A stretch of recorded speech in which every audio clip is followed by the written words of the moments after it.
дар толори палатаи савдо ва саноати вилояти суғд семинар машварат бо иштироки намояндагони корхонаву ташкилотҳои ватанӣ ва соҳибкорони инфиродӣ баргузор гардид. Дар оғози семинар омири кулли палатаи савдо ва саноати вилояти суғд зикр дошт ки бо мақсади рушди соҳаи саноат ба кор андохтани иқтидорҳои нави истеҳсолӣ ва бадин васила таъмин намудани шаҳрвандон бо ҷои доимии корӣ дар асоси дастуру супориш ва пешниҳоди асосгузори сулҳу ваҳдати миллӣ пешвои миллат президенти ҷумҳурии Тоҷикистон муҳтарам Эмомалӣ Раҳмон солҳои 2022-2026 дар кишвар солҳои рушди саноат эълон гардид. Ин иқдом бо дар назардошти муҳимияти соҳаи саноат дар ҳалли масъалаҳои иқтисодиву иҷтимоӣ ва таъсиси ҷойҳои нави корӣ басо саривақтиву муҳим мебошад.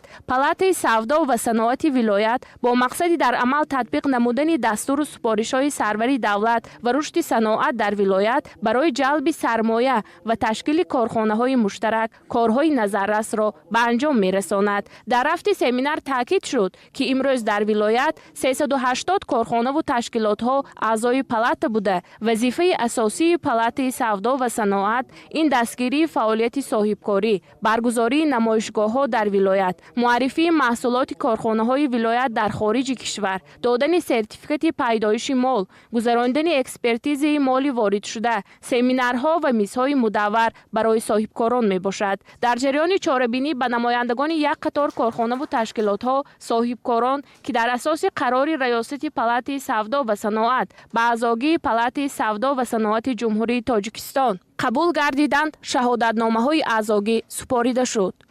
палатаи савдо ва саноати вилояти суғд бо тамоми корхона, ташкилот ва соҳибкорони вилоят ҳамкориро дар сатҳи баланд ба роҳ омудааст ва дар доираи ин ҳамкориҳо имрӯз зиёда аз 30 нафар корхона, ташкилот ва муассисаҳои вилоятӣ аъзои палатаи савдо ва саноат гардиданд ки дар ин ҷо маросими супоридани шаҳодатномаи аъзогӣ ба палатаи савдо ва саноати ҷумҳурии Тоҷикистон доир гардид.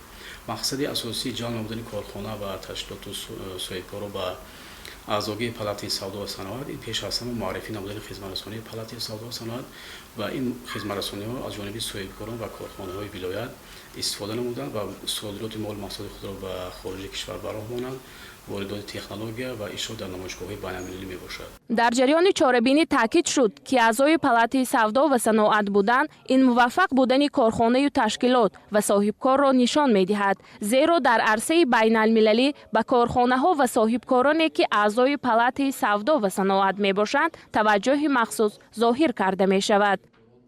мо бо палатаи савдои вилояти суғд ҳамкорӣ зич дорем. тӯли 10 соли охир мо аъзогӣ дорем. натиҷаи ҳамкорӣ бо палати савдо дар он мебошад ки мо дар давоми ҳамкориямон бо ширкатҳои хориҷӣ ҳамкории худро зич пайдо кардем. бо дастгирии палати савдо мо ба ҳар чорабиниҳои байналхалқӣ иштирок мекунем. платформаи логистикии сабз афзалиятнокии асосӣ дар он дорад ки ҳамин ҳуҷҷатгузории байни шарикони худ мо бо роҳи электронӣ мекунем. дар идомаи чорабинӣ аз тарафи роҳбарияти ширкати логистикии Мавсим ва компания оиди хизматрасониҳои ин ширкат ва платформаи нави он ки дар доираи амалигардонии иқтисоди сабз дар Тоҷикистон роҳандозӣ шудааст маълумоти муфассал ироа гардид.